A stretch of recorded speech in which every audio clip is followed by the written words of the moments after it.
Hey guys, MrPokke here, back with another video, and on today's early access reviews, we are going to be taking a look at the brand new A-rank electric agent, Seth. He's pretty much our premier anomaly support, boasting a whopping 100 anomaly proficiency buff and a 20% anomaly build-up res down debuff, making him suitable for pretty much any anomaly carries today and in the future. The shield that he provides also adds another layer of comfort as we see Zenless Zone 0 transitioning towards less time-gated and more survival-based content, and all these factors will make him one of, if not the best A-rank agents to invest in, especially for any anomaly users. We are going to be taking a look at his character kit, playstyle, W engine, drive this, Mindscape, as well as team comps on this video. So without further ado, let's get into today's content.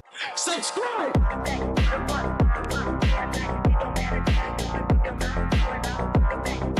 Before we jump into the Seth video, I just want to quickly touch on a couple of questions that you guys have submitted through my previous Doe's early access review.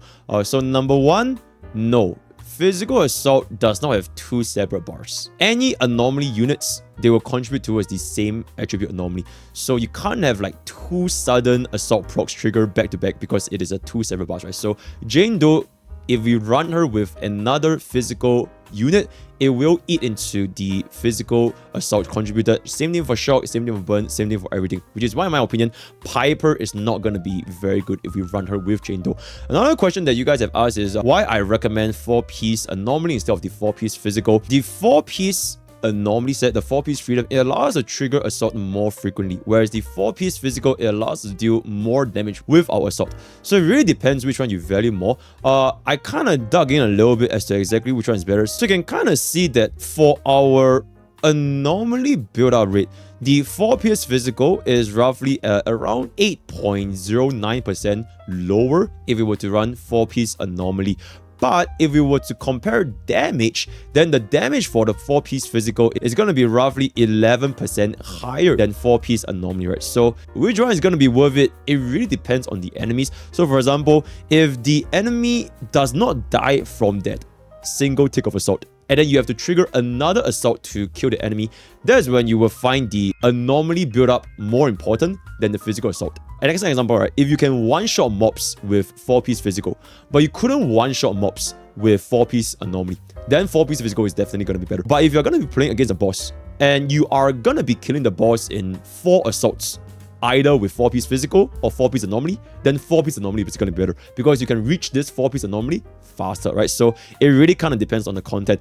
That being said, if in the future we get another physical support characters that can also use 4-piece anomaly, then Doe would definitely fit 4-piece physical more because she can gain both the benefits of 4-piece anomaly from our support and the benefits of 4-piece physical for her personal damage, right? So I hope that answers your questions. Now, one more thing is that a lot of you guys may have mentioned, oh, the environment benefits stun units, therefore it makes it look like stun units are better. No, because the testing I've done is not on the current shield defense critical node. The testing I've done is going to be on the stable node 10th frontier, right? This particular stage, which increased agent anomaly build rate by 25% and attribute anomaly damage by 80%. So this setup unironically benefits anomaly team more, and yet I'm still clearing with QnA faster, right? So those players who say that it is because I'm running the testing on the critical node, hope this also answers your questions. So yeah, thank you so much for all the questions, and yeah, let's resume back to Seth's early access review.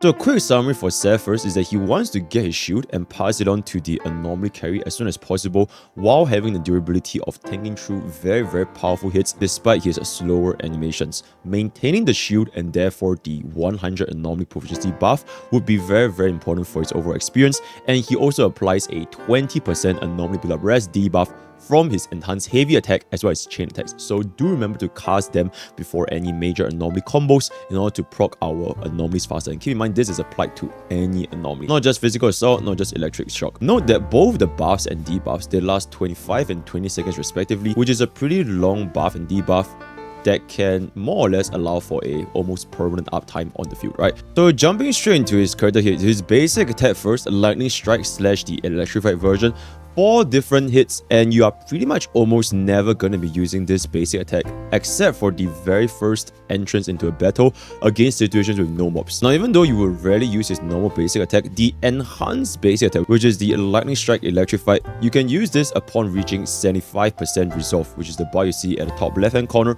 This will be his bread and butter following his skill once he gains 75% resolve. Now, and casting the final attack chain for this enhanced heavy attack, it will create the shield for the previous unit that Seth is in the team with, as well as applying a 20% debuff on the final hit, right? Now, one thing to note that's very important is that for Seth's quick assists, they are backwards, the previous unit instead of forwards, unlike all of our other quick assists. So this may potentially create some hyper carry setups where we can run 2 supports / anomaly debuffers and funnel all of the buffs into this single anomaly unit. So you'll look something like you're normally in slot 1, Seth in slot 2, and then another buffer in slot 3. The additional anti-interrupt during the enhanced heavy attack is also very impressive, and I have yet to find a single move that can actually knock Seth out within this entire enhanced heavy attack animation, which is very nice because the animation is pretty long. Now, when it comes to Seth's skill or the EX, you should only use it when you have 80 energy, and you pretty much will never use this when you have no energy, right?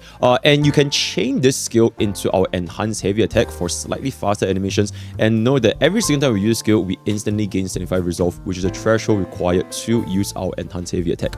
This skill also grants Seth himself a shield as well as the 75% resolve, right? And the shield being on Seth itself, it also definitely helps his overall anomaly contribution, especially if we're gonna be considering Seth in an anomaly team triggering disorder, then all that is gonna be based on Seth's own anomaly proficiency, right? So it can be pretty useful.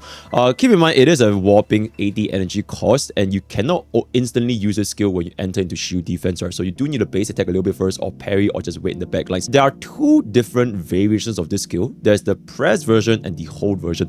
If you hold this skill, he will perform this charging animation for a while. It will deal significantly more damage, more days, and more anomaly build up, at roughly around 50% more across all 3 fields, right? He also cannot be interrupted when he's using this charged up version of the skill, at least from the attacks I've seen. So for most situations, I find myself always charging a skill just to get a little bit more mileage from the anomaly, from the day's damage, and then we pass it on to our enhanced heavy attack to finish off the combo by creating a shield for our previous anomaly unit. And then jumping to Seth's dodge, counter, and parry, both dodges and parries, they can be linked into our EX skill, which will reduce its overall casting speed. But what I've noticed personally is that I use the parry way more than use the dodge on Seth, because for Seth, he doesn't really need much field time aside from casting his skill and his enhanced heavy attack, and both of which he can literally just face tank and complete the entire animations while getting hit, and you don't really want to dodge out of this animation as well, right? So I find myself using this parry a lot more frequently. Speaking about the parries, Seth, you can instantly link into the enhanced heavy attack and then proc quick assist even when you have lesser than 75% resolve, making this very easy to chain the shield back to the carry and provide our carry with the anomaly shield, right? And now note that this will not grant Seth a shield, since the shield generated for Seth himself is going to be from the EX. So this is going to be a pretty key part into playing Seth optimally, as it will drastically reduce the cast time needed for our EX skill. Keep in mind also, Seth has a pretty decent 467.9 days multiplier on his parry. Just a little bit of reference, Qing is 457.2 and Kuleda is 491.2. That being said, I don't really think this will be that big of an impact, because you are not gonna really be building impact on Seth for the most part. I find myself running him with anomaly mastery on the 6th slot, but I'll talk about that a little bit more in the dry diss portion, right? Then talking about his ultimate very quickly, justice prevails, but pretty much never used. You kind of want to save this ultimate for our DPS like Jane, Doe, or even Grace. But one cool thing is that for Seth's ultimate, it does generate 3 assist points, which are the points required to parry the enemy attacks, as well as instantly grant him 75% resolve. But even with all that, it is still not worth using ultimate for Seth. And one last thing, it is going to be his core skill. I really mainly explained everything that he does from the basic as well as the EX, but just to kind of briefly go through, whenever Seth used the EX special attack, he'll gain the shield of firm resolve, equals to 80% of his initial attack, up to a maximum of 3000, lasting 25 seconds. And this effect can trigger once every 10 seconds. This shield, or any unit with the shield of firm resolve, they will gain 100 anomaly proficiency. Now, this is a very big buff considering that most anomaly units, they have around 200 to 300 is anomaly proficiency from their main stats and substats, right? So this is a almost 33% to 40% a higher anomaly proficiency for any anomaly units. So very nice. Keep in mind also that this buff only lasts as long as this shield is on the target, which means that if the shield is broken, then the buff is also gone.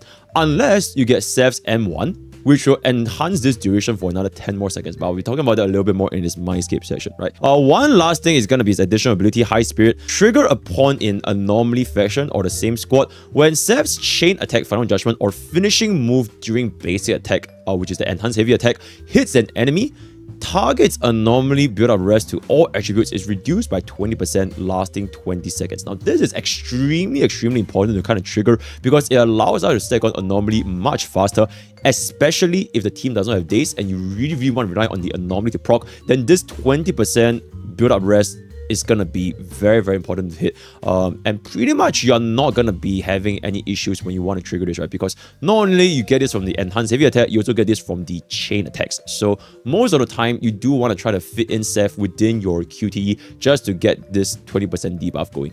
So yeah, that is pretty much it gonna be for Seth's character kit, and I'm just gonna talk about his builds a little bit before we talk about his team content. So for his build, Seth's build should focus on the anomaly mastery and proficiency, since Seth's usage will shine mostly in anomaly teams. I've yet to test him with any of those like traditional crit DPS teams, and I don't think players will find him with a lot of success, especially when compared to anomaly teams, right? So stacking on anomaly proficiency and mastery allows us to achieve more disorders as well as triggering more shock damage, especially when we proc disorder, right?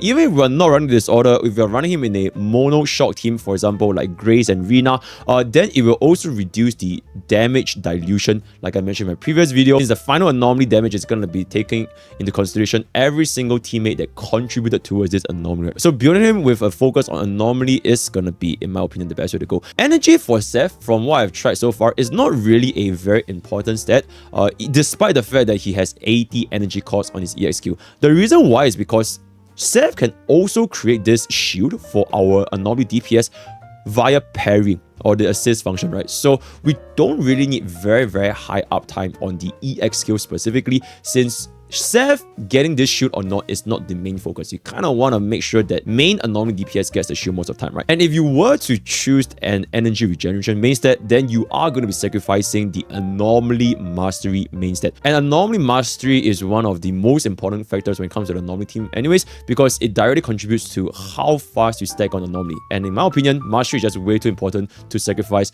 just for energy regeneration, right? So all that being established, let's talk about his W engine, the Peacekeeper Specialized. Getting the 25% attack on the main stat, and the effect is while shielded, the equiper's energy regeneration increased by 0.4 per second, and the anomaly build-up of EX special and assist follow-ups increased by 36%.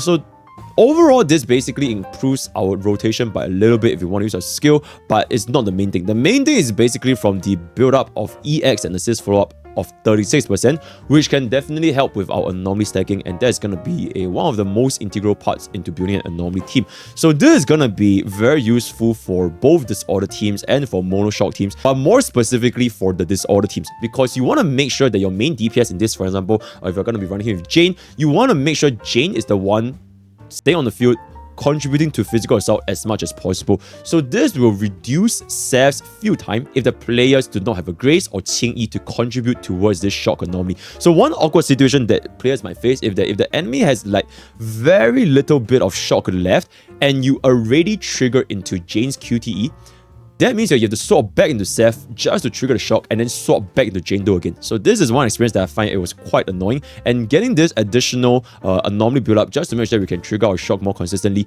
it is quite handy when it comes to triggering disorders, right? But another W engine that in my opinion is a very good alternative is going to be the Spring Embrace.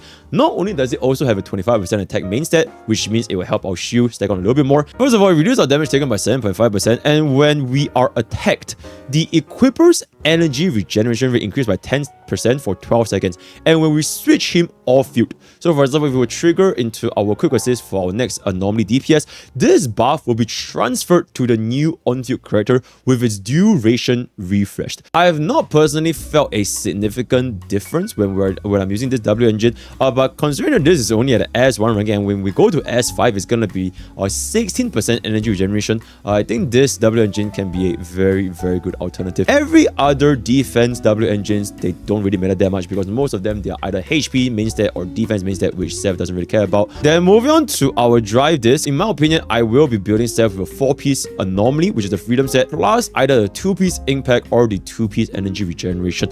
Now, the anomaly, in my opinion, is pretty self-explanatory because Seth's kit is focused on anomaly itself, right? Both in terms of anomaly build up as well as the anomaly damage. And the buffs created by this 4-piece anomaly, which is when an EX special attack hits an enemy, reduce anomaly build up rest by 20% for 8 seconds, which is the exact same effect as Seth's additional ability, just that this thing lasts for 8 seconds instead of 20 seconds, right? So this will be very, very impactful, especially for shock teams, right? Unfortunately, this will not work with Jane Doe since it is only for the equipper's attribute, which is why back in my previous video for Jane Doe, I mentioned, in my opinion, even though 4-piece physical allows us to deal more damage per screenshot, 4-piece freedom boost for Jane Doe still allows us to trigger assault more frequently until we get another physical support coming out, and then they can use the 4-piece freedom boost, and then Jane will definitely be using the 4-piece physical, right? So now, between the 2-piece of energy regeneration and impact, I found myself liking impact more, especially if I'm going to be running Seth or on a pure short team like Grace and Rina, because like I said just now, energy was never that much of a problem since I can rely on the parries to provide the Grace her shield, right? So that is going to be a personal opinion. And then jumping to the main stat and substats. For the main stat, 4, 5, 6 also very straightforward. Anomaly proficiency, attack percentage, and anomaly mastery. 4 and 6 is non-negotiable, pretty easy to understand. 5, the attack directly help us improve our damage as well as creating a bigger shield. So very straightforward. Then for our substats, it's basically just going to be anomaly proficiency, more important than attack. So very, very simple. Kind of a similar situation as Jane, where as long as our main stats, substats, and the overall stats for Seth are more or less in place, then he is very, very unreliant on the substats, right? Whatever substat you run in Seth is not going to change his functionality by that much. And now finally, we are going to come into Seth's Mindscapes. Now, in my opinion, Seth has 2 key Mindscapes, and the rest of the stuff is not that impactful. The first of all being is Mindscape 1, where it increases the shield value by 30%, but that's not the main thing. The main thing is when the shield of firm resolve ends, the anomaly proficiency buff, it will last an additional 10 seconds. This means that if this shield lasts on the character for 25 seconds, which means for 25 whole seconds your character managed to keep the shield, then this buff will last for 35 seconds. If however, your shield gets broken at any point in time, like you took damage, then the buff will extend for another 10 seconds. This M1 makes the buff coverage on our anomaly DPS goes up significantly. So very, very important, very, very useful, very, very comfortable Mindscape to have compared to everything else, right? So Heroism is a very, very good M1 Mindscape for Seth. Mindscape 2, Recklessness of Youth, upon entering battle, immediately gains 75% resolve. And when we hit an enemy with any of our enhanced heavy attack, it will increase the electric anomaly build up by 35%. Overall, the main thing is just comfort when you enter into battle, right? Which means you can instantly trigger our enhanced heavy attack without waiting for skill, because like I mentioned, Seth's skill, you cannot use it instantly when you enter into the endgame content nowadays. The anomaly build up rate increase by 35%. It's just a little bit more of a comfort, makes us proc our shock a little bit more consistently, so that's gonna be that. Then for our Mindscape 4 core aspiration, days caused by defensive assist is increased by 25%. That's a minor upgrade, get the days a little bit more, so not too much to talk about. And then finally for our Mindscape 6 is gonna be the pretty much next most important Mindscape, Idealist. When Seth lands a finishing move with our enhanced heavy attack, it deals additional damage equals to 500% of his attack. And this attack is guaranteed critical hit and critical damage increased by 60%. If you manage to get a M6 Seth, this is where you can consider running him as sort of like almost like a secondary crit DPS, where you can give him a crit damage main stat on the slot 4, since this is a guaranteed critical hit with a multiplier of 500% of this attack, right? It could drastically increase Seth's personal damage, but keep in mind that our slot 6 and slot 5, it is still pretty much going to be anomaly mastery as well as attack percentage. And now we're gonna talk into his playstyles as well as his team compositions, right? So from what I've tested so far, although number one team right now that we have running with Seth is gonna be Seth, Jane Doe as well as Qingyi as per my previous Jane Doe video, but I realized that Seth, he also performs exceedingly well with a short team. That is Grace, Seth, and Rina. So if you used to have Grace and Rina and you kind of want to take this short team to the next level, Seth is definitely going to be the one capable of doing this. It will greatly increase our Grace personal damage because, like I mentioned, the assist from Seth, it goes backwards. So now Grace can gain the buff from both Seth as well as Rina. Not to mention the 20% anomaly build up res down. It makes our entire short rotation feel a lot quicker when it comes to the actual performance in battle. In my opinion, this is probably one of, if not the best, shock teams that players can run, and it performs exceedingly well against targets that are weak to electric, such as the Guardian MK turret. So very good team. Other teams, I don't really think there's been too much of a difference. It's mainly just the shock team as well as the physical assault team from Jane Doe. I tried using him with Piper, but I'm just gonna be honest, after using Jane Doe, Piper feels, especially for the, like I mentioned, the Shogun, right, the playing experience, it feels like a drastic downgrade because Piper just feels a lot slower, especially when you're doing her spin, right? Although I can definitely see Seth being paired up with Piper as well if players are not deciding to pull for Jane Doe. Another team that could see potential in the future is gonna be our Burn team. For now, we don't really have a Burn anomaly until Bernice comes out, but I wouldn't be surprised that Seth is gonna be one of, if not the best, install supports for Bernice, right? So take that into consideration. Overall, in my opinion, the team comms that Seth have right now is pretty much limited to anomaly. You are probably never going to be using him with any crit DPS units, so it's kind of going to be team 1 with Jane Doe or team 2 with Grace and Rina. So those two are the team comms that I found Seth to have the most success on. And then when it comes to the overall play style, how he performs in battle, the overall Shogun, the playing experience I have with Seth, I find his field time on the field pretty short. I will only ever bring him up if, number one, the buffs on my main DPS anomaly has ran out, or I want to use him to perform the chain attacks or the parries just to add on the anomaly build up res debuff, right? Other than that, Seth doesn't really stay on field that much at all because, number one, like I mentioned, his attack chains and the overall animations for both his skill, his charge skill, his heavy attack, they're all very slow, and he doesn't really do that much damage himself. So he's really just there for us to get the buffs and debuffs applied to the enemy and for our DPS, right? So just a very quick, very simple character. Somewhat similar is to how you run Nicole. You will just use Nicole, come out, use a skill, and pop back out again. Seth is the same thing, but for Seth, his animations are considerably longer compared to Nicole. One thing I have noticed, he doesn't really take that much deadly damage from what I've seen so far. Because of this 40% damage reduction, the shield he provides, it still feels very comfy. I found myself face tanking a lot of different attacks with Seth. I just don't give a damn. I just use him, charge up his skill, and I still bounce back to my original anomaly DPS, right? So something for like the Anga Banga players if you guys don't really want to stay on field and dodge all the time, which I think kind of serves the purpose of why he is a defense character instead of being like, I don't know, like an anomaly or a support character. So yeah, with that, we've come to the end of this early access review with Seth, right? So let me know what you guys think. Next week is where Jane Doe and Seth is going to be coming out, so I'll be looking forward to all of the testings when they are on the live server, right? Join Discord, join Twitch, join YouTube. All the best for Seth pools, all the best for Jane Doe pools, and I'll see you guys next time. Take care.